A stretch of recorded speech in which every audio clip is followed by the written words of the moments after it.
एक लड़की जो कि अभी अभी कॉलेज में एडमिशन लेती है और एडमिशन लेते ही उसके कॉलेज में कुछ दोस्त बन जाते हैं, जिनमें कि एक लड़की उसकी खास फ्रेंड होती है। तो होता क्या है, एक दिन ये लड़की अपनी सहेली के साथ उसके घर पे जाती है। उसके घर पे जाती है तो देखती है उसका परिवार बहुत अच्छा है। उस लड़की का एक भाई भी होता है। उस भाई को ये लड़की पसंद कर लेती है और इन दोनों में प्यार मोहब्बत शुरू हो जाता है। अब इसके बाद ये दोनों क्या करते हैं, लव मैरिज कर लेते हैं और लव मैरिज करने के बाद ये दोनों साथ में रहने लगते हैं। अब इसी बीच क्या होता है दोस्तों, जो लड़की इसकी फ्रेंड थी उसकी भी शादी हो जाती है, यानी कि जो अब इसकी ननद हो गई उसकी भी शादी हो जाती है और उसकी शादी होती है एक बहुत अच्छे घर में। अब जैसे ही इसकी ननद की यानी कि इसकी फ्रेंड की शादी होती है तो वो अच्छे घर में होती है। अब अच्छे घर में होती है तो सभी लोग पैसे वाले होते हैं और पैसे वाले होते हैं तो ये जो लड़की थी पहली वाली, इसका प्रेम प्रसंग अपनी ही ननद के देवर से हो जाता है और ये दोनों प्यार मोहब्बत करने लगते हैं और ये दोनों शादी भी करना चाहते थे। लेकिन दोस्तों इसी बीच एक हत्या हो जाती है और वो हत्या किसकी होती है दोस्तों, आप सोच भी नहीं पाएंगे। दरअसल वो हत्या होती है उसी लड़के की जो कि इस लड़की ने पहले पसंद किया था। अब इस लड़की ने बड़े ही सातिराना अंदाज से अपने पति की हत्या करवा डाली और उसके बाद पुलिस के सामने ऐसे बनी रही कि जैसे इसने कुछ किया नहीं।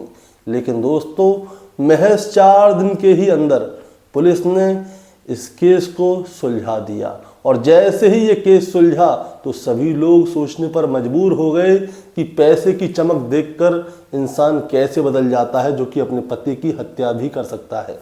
दोस्तों आज की कहानी यही है कि आखिर इस लड़की ने अपने पति की हत्या क्यों की, जिससे कि ये बहुत ज़्यादा प्यार करती थी।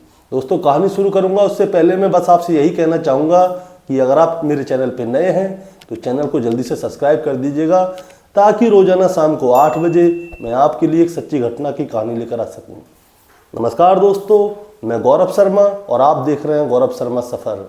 दोस्तों आज की जो सच्ची घटना शुरू होती है, ये सच्ची घटना है उत्तर प्रदेश की राजधानी लखनऊ की और लखनऊ में ही एक वीरगंज थाना है और इसी वीरगंज थाने के अंतर्गत एक एरिया आता है जिसका नाम है बालू अड्डा।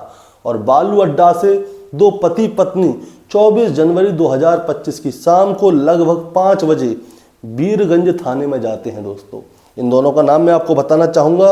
इसमें पत्नी का नाम होता है संतोष और पति का नाम होता है पप्पू सोनकर। ये दोनों थाने में जाते हैं और थाना अधिकारी से उनके सामने हाथ जोड़कर खड़े हो जाते हैं और कहते हैं कि साहब हमारा बेटा 3-4 दिन से गायब है और अभी तक वो मिला नहीं है। अब थाना अधिकारी इनकी बात सुनता है, उनसे पूछता है कि हुआ क्या है, तुम्हारे लड़के का नाम क्या है, क्या काम करता है, कहाँ रहता है, फोटो क्या है, सारी जानकारी लेता है। तब ये लोग बताते हैं कि इनके बेटे का नाम है हिमांशु सोनकर, जो कि 21 जनवरी 2025 की रात लगभग 10 बजे से गायब है। दरअसल हुआ ये था कि उसे कोई घर से बुलाकर लेकर गया था।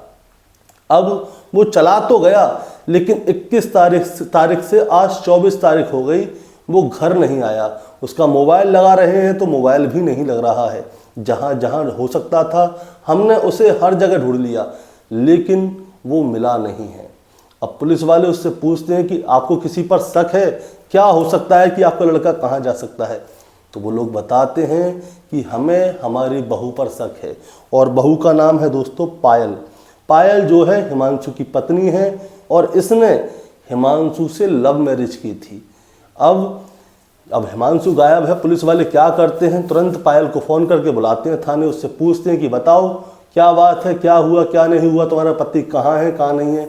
तो पायल भी पुलिस वालों के सामने फूट फूट कर रोने लगती है कि साहब मुझे तो कुछ नहीं पता, मैं तो खुद उन्हें जगह जगह पे ढूंढ रही हूँ लेकिन मुझे मेरे पति कहीं नहीं मिल रहे, मैं अपने पति से बहुत प्यार करती हूँ। अब पुलिस वाले भी हैरान हो जाते हैं कि भाई क्या बात है, कहाँ गया लड़का। तो होता क्या है दोस्तों, पुलिस वाले अभी तो पायल को छोड़ देते हैं लेकिन वो लोग हिमांशु को ढूंढने में लग जाते हैं कि आखिर हिमांशु कहाँ है। लेकिन अब दोस्तों 24 से 25 हो जाती है तारीख लेकिन हिमांशु नहीं मिलता। अब इसी बीच में क्या होता है दोस्तों, यहीं पे वीरगंज थाना के अंतर्गत में ही एक हनुमंत धाम है जहाँ पे कि एक शनि मंदिर है और वहीं से नज़दीक से ही गोमती नदी बह रही है। अब 25 जनवरी 2025 की रात को शाम के समय पे एक लाश तैरती हुई दिखाई देती है। अब जैसे ही एक लाश तैरती हुई दिखाई देती है तो पुलिस के पास फोन जाता है। पुलिस के पास फोन जाता है तो तुरंत पुलिस मौके पर पहुंचकर उस लाश की शिनाख्त करने लगती है, उसके कुछ फ़ोटो खींचते हैं और आसपास के सारे थानों में वो फ़ोटो भेज दी जाती है कि अगर यहाँ से कोई गुमशुदा है तो इसकी जानकारी ले लो। अब दोस्तों मैं आपको बताना चाहूँगा कि हनुमंत मंदिर जो है, हनुमंत धाम, वो वीरगंज थाना क्षेत्र के अंतर्गत में ही आता है और वीरगंज थाना क्षेत्र में ही एक दिन पहले हिमांशु के माता पिता अपने बेटे की रिपोर्ट लिखा के गए थे मिसिंग की। अब उनको बुलाया जाता है थाने और उनसे बॉडी की शिनाख्त करवाई जाती है और बॉडी को देखते ही हिमांशु के माता पिता फूट फूट कर रोने लगते हैं और वो कहते हैं कि यही हमारा बेटा है जो कि 21 जनवरी 2025 से गायब हुआ है। अब दोस्तों ये मामला जो है मिसिंग से सीधे किलिंग के ऊपर आ चुका है। अब इसको मारा किसने होगा ये देखा जाता है। तो जो हनुमंत धाम है, जो शनि मंदिर है, वहाँ पे क्या है, कैमरे लगे हुए हैं गोमती नदी के पास में ही। तो पुलिस वाले क्या करते हैं, वहाँ की सीसीटीवी फुटेज निकलवाते हैं और सीसीटीवी फुटेज में 2 लोग जो हैं वो भागते हुए नजर आ रहे थे। अब ये 2 लोग कौन हैं, इनके बारे में जानकारी ली जाती है और अब ये मामला मर्डर का हो गया है। तो जो पुलिस वाले हैं वो पूछते हैं इनके माता पिता से, यानी कि पप्पू सोनकर से, कि आखिर आपको अपनी बहू के ऊपर शक क्यों है। तो उसके जो पिता हैं पप्पू सोनकर, हिमांशु के पिता हैं, वो बताते हैं कि मेरे बेटे ने इस लड़की से लव मैरिज की थी, लेकिन पिछले 1.5-2 साल से ये लड़का जो है मेरी पत्नी, ये दोनों मेरे बहू बेटे जो हैं, इन दोनों के बीच में लड़ाई हुआ करती थी और इन दोनों के बीच में आए दिन कहासुनी होती रहती है। इन दोनों के बीच में तनाव है। मैंने सोचा शायद इसीलिए मेरा बेटा घर छोड़कर चला गया है, लेकिन अब लाश सामने आई है तो हो ना हो मेरी बहू पायल ने ही अपने पति की हत्या करवाई है, यानी कि मेरे बेटे की हत्या जो करवाई है मेरी बहू ने करवाई है। अब पुलिस क्या करती है, जो पायल सोनकर है उसकी कॉल डिटेल निकलवाती है और इधर से जो सीसीटीवी फुटेज निकली थी उनकी डिटेल निकलवाती है कि आखिर ये लोग कौन हैं। तब सीसीटीवी फुटेज निकलवाती है तो उसमें चेहरे क्या है, हल्के हल्के दिख रहे थे। अब इधर जो पायल सोनकर है उसकी कॉल डिटेल निकलवाती है तो एक नाम सामने आ जाता है दोस्तों, और वो नाम होता है आयुष सोनकर का। अब ये आयुष सोनकर कौन है दोस्तों, मैं आपको इसके बारे में बताता हूँ। हुआ क्या था दोस्तों, पहले आयुष सोनकर को बाद में बताऊंगा, पहले बताता हूँ। आयुष सोनकर का जब नाम सामने आता है तो पुलिस जो है आयुष सोनकर को उठा लेती है और सीसीटीवी से इसके फुटेज को चेक करती है, चेहरे को सीसीटीवी की फुटेज से, तो पता चलता है कि ये तो वही लड़का है जो भाग रहा है। अब जो पायल थी उसको भी थाने बुलाया जाता है, क्योंकि इन दोनों की बहुत लंबी लंबी बातें हुआ करती थी, कॉल डिटेल से साफ पता चल रहा था। और उस रात को यानी कि 21 जनवरी 2025 की रात को भी इन लोगों की बात हुई थी और उसके बाद में भी ये लोग बातें किया करते थे। अब आयुष और पायल इन दोनों को आमने सामने बैठा दिया जाता है और फिर पुलिस इन दोनों से सख्ताई से पूछती है कि बताओ तुम लोगों ने आखिर हिमांशु की हत्या की तो की क्यों। दोस्तों पहले तो ये दोनों अपने अपने जवाबों को बदल रहे थे, लेकिन जब पुलिस इनके साथ सख्ती बरतती है तो पायल सोनकर तोते की तरह बोलने लगती है और सारी कहानी शुरू से लेकर आखिर तक सुनाती है। और दोस्तों यहीं से ये कहानी पहुंच जाती है साल 2018 में। साल 2018 में क्या हुआ था मैं आपको ये बताना चाहूँगा।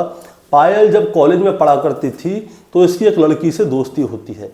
अब जब दोस्ती होती है तो इसका उसके घर पे आना जाना होता है। अब जब आना जाना होता है तो वहाँ पे इसे उस लड़की का भाई हिमांशु पसंद आ जाता है। हिमांशु दोस्तों उस समय कोई भी काम नहीं करता था। हिमांशु क्या काम करता था इस वक्त मैं आपको बताता हूँ। हिमांशु ई रिक्शा चलाता था, ट्री चलाता था। अब हिमांशु और पायल जो है प्रेम मोहब्बत करते हैं और उसके बाद ये दोनों शादी कर लेते हैं और साथ में ही रहने लगते हैं। लेकिन इस लड़की के पायल के जो है सपने बहुत बड़े बड़े थे। इसको बहुत सारी चीज़ें करनी थी, जगह जगह घूमने जाना था। इसके शौक जो थे बहुत ज़्यादा बड़े थे, जिन्हें कि हिमांशु पूरे नहीं कर पा रहा था, जिसकी वजह से इन दोनों के बीच में लड़ाई झगड़े हुआ करते थे। अब क्या होता है दोस्तों, इसी बीच में क्या होता है, जो पायल थी इसकी जो ननद है यानी कि हिमांशु की बहन, इसकी शादी बहुत अच्छे घर में हुई थी और जो इसका जो देवर था वो देवर नगर निगम में एक क्लर्क है और उस क्लर्क का नाम है आयुष सोनकर, जो कि इस समय थाने में पुलिस के साथ बैठा हुआ है। पायल और आयुष सोनकर दोनों आमने सामने हैं। अब इन दोनों की जो है आंखें चार हो जाती हैं, ये दोनों प्यार मोहब्बत करने लगते हैं और आयुष सोनकर जो है वो पायल के ऊपर खूब पैसे उड़ाया करता है। और जब पायल जो है इससे बात किया करती थी, इंस्टाग्राम फेसबुक इन पे फ़ोटो भी शेयर होते थे, बातें हुआ करती थी, चैटिंग हुआ करती थी, तो आयुष सोनकर कहता है कि तुमने अपनी ज़िंदगी इतनी बर्बाद क्यों कर ली इस लड़के से ब्याह करके। तुमने एक ई रिक्शा चलाने वाले से शादी की। अरे तुम इतनी खूबसूरत हो, तुम्हें तो कहीं जॉब करनी चाहिए, तुम तो इतनी खूबसूरत हो, तुम तो एयर होस्टेज बन जाओगी, एयर होस्टेज बनने के बाद लाखों रुपए छापोगी महीने के। अब क्या है, जो आयुष है वो पायल को बड़े बड़े सपने दिखा देता है और बड़े बड़े सपने दिखाने के बाद आयुष पायल का एयर होस्टेज कोर्स में एडमिशन भी करवा देता है और उसका सारा खर्चा उठाता है। और इसी बीच दोस्तों इनके बीच में प्यार मोहब्बत बहुत ज़्यादा बढ़ जाती है। प्यार मोहब्बत इतनी ज़्यादा बढ़ जाती है कि ये दोनों एक दूसरे के बगैर रह भी नहीं सकते थे और पायल के जो भी खर्चे हुआ करते थे उन सभी को आयुष ही उठाता था। अब हिमांशु जो था वो ई रिक्शा चलाता था। अब ई रिक्शा चलाता था तो दोस्तों इतनी कमाई नहीं हो पाती है कि ई रिक्शा वाले की, इसीलिए पायल और हिमांशु के बीच में जो है लड़ाई झगड़े होना शुरू हो गए। घर में ये दोनों एक दूसरे से बात नहीं किया करते थे। पायल छोटी छोटी बातों पर हिमांशु से लड़ती ही रहती थी। अब पायल करती थी आयुष से प्यार, हिमांशु ई रिक्शा चला रहा है, तो आयुष और पायल ने क्या किया, इन दोनों ने शादी करने की प्लानिंग की। तो अब प्लानिंग जब तक हिमांशु है, जब तक पायल आयुष से शादी कैसे करेगी, इसीलिए क्या होता है, ये पायल और हिमांशु प्लानिंग करते हैं कि जब तक आयुष है तब तक हम शादी नहीं कर सकते, इसीलिए क्या किया जाए। तो हिमांशु कहता है ऐसा करते हैं, आयुष कहता है कि हिमांशु को गोली से उड़वा देता हूँ, एक बार में खेला ख़त्म हो जाएगा और बाद में हम शादी कर लेंगे। तो पायल कहती है अगर हमने उसमें गोली पड़वा दी तो पुलिस वाले ढूंढेंगे कि किसने गोली मारी, कौन है दुश्मन, तो हम फंस जाएंगे, इसलिए गोली की जो है प्लानिंग उसको कैंसिल कर दिया जाए। अब ये 6 महीने पहले की बात थी। अब आज से लगभग 1.5-2 महीने पहले की बात बताता हूँ क्या हुआ था। आयुष और पायल ये दोनों क्या करते हैं, ये लोग दोनों प्लानिंग करते हैं कि ऐसा करते हैं जहर की गोली लाते हैं और इसको खाने में मिलाकर खिला देते हैं और ये मर जाएगा। लेकिन यहाँ पे भी डर है कि आखिर इसने जहर क्यों खाया, इसमें पायल फंसेगी क्योंकि इन दोनों के बीच में लड़ाई झगड़े होते रहते हैं। अब पायल को एक बात याद आती है, वो कहती है कि हिमांशु को तैरना नहीं आता, क्या किया जाए।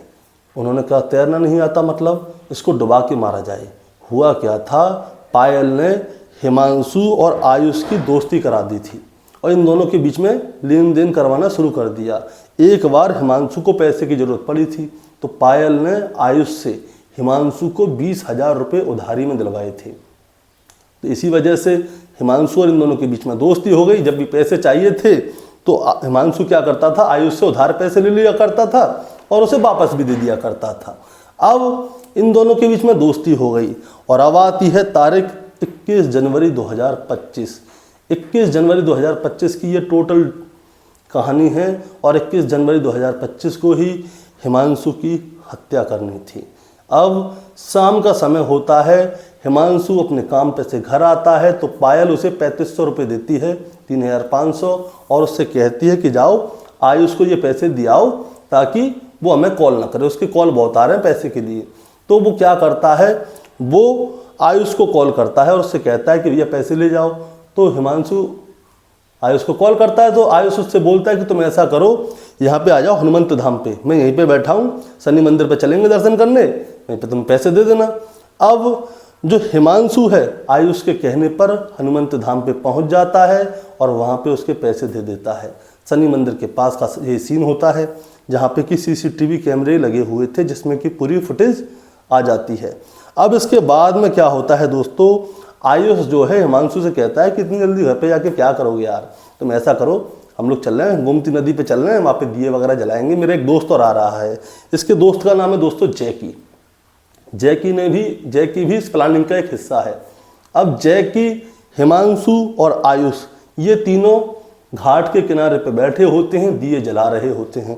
तभी क्या होता है दोस्तों, आयुष जो है हिमांशु को पीछे से नदी में धक्का मार देता है। अब वो धक्का मारता है तो उस पर तैरना नहीं आता, क्योंकि ये दीपक जो है ऐसी जगह पे जलाते हैं जहाँ पे गहराई होती है, और हिमांशु को तैरना नहीं आता, वो वहीं पे फड़फड़ाने लगता है। और इसी बीच जो आयुष और जैकी हैं वहाँ से भाग जाते हैं, जो कि सीसीटीवी कैमरे की फुटेज में आ जाते हैं। अब इसके बाद में जैकी को लगता है कि शायद हम शनिदेव के मंदिर की सीसीटीवी फुटेज में आ गए हैं, उनको डिलीट कर देता हूँ। लेकिन वो डिलीट करवाता उससे पहले ही इन तीनों को पुलिस ने गिरफ्तार कर लिया, और इसके बाद इन तीनों के खिलाफ इनके खिलाफ चार्जशीट लगा के इनको जेल भिजवा दिया। और दोस्तों इसके बाद ये जैसे ही मामला सामने आया, प्रेस कॉन्फ्रेंस हुई, पत्रकारों के पास ये खबर पहुंची और सीसीटीवी में ये खबर साफ आई गई थी कि इन लोगों ने हत्या की है, और सोशल मीडिया पर भी ये सारी खबर फैल गई थी। तो लोग ये सोचने पर मजबूर हो गए कि पति अगर गरीब है तो इसका मतलब ये है कि पत्नी किसी पैसे वाले से प्यार करने लग जाए, उसी से शादी करना चाहे, उसकी हत्या कर दे। दोस्तों ऐसा नहीं है। दरअसल इस कहानी को सुनाने का मतलब आपको परेशान करना या विचलित करना बिल्कुल भी नहीं है, बस आपको बताना है और जताना है। होता क्या है, जब आदमी प्यार करता है तो अपनी आंखों पे एक काली पट्टी बांध लेता है और उसे कुछ नहीं दिखाई देता, वो बस प्यार की ओर भागता है। लेकिन सच्चाई में प्यार मोहब्बत जैसी कोई चीज़ नहीं होती। लोग लव मैरिज कर लेते हैं, उसके बाद में लव मैरिज टूटती हुई बहुत देखी है, अरेंज मैरिज बहुत कम टूटती हैं। आदमी को अगर प्यार करना है तो वो सिर्फ पैसे से करे। आज हिमांशु गरीब था, ई रिक्शा चलाता था, और जो आयुष है वो नगर निगम में क्लर्क था, तो हिमांशु की पत्नी छोड़कर आयुष के पास चली गई। इस मामले में आप क्या कहना चाहते हैं, आपकी राय क्या है, आप हमें कमेंट में ज़रूर बताएं। चैनल पे नए हैं तो सब्सक्राइब करके जाएं, ताकि रोजाना शाम को 8 बजे मैं आपके लिए एक सच्ची घटना की कहानी लेकर आ सकूं। नमस्कार।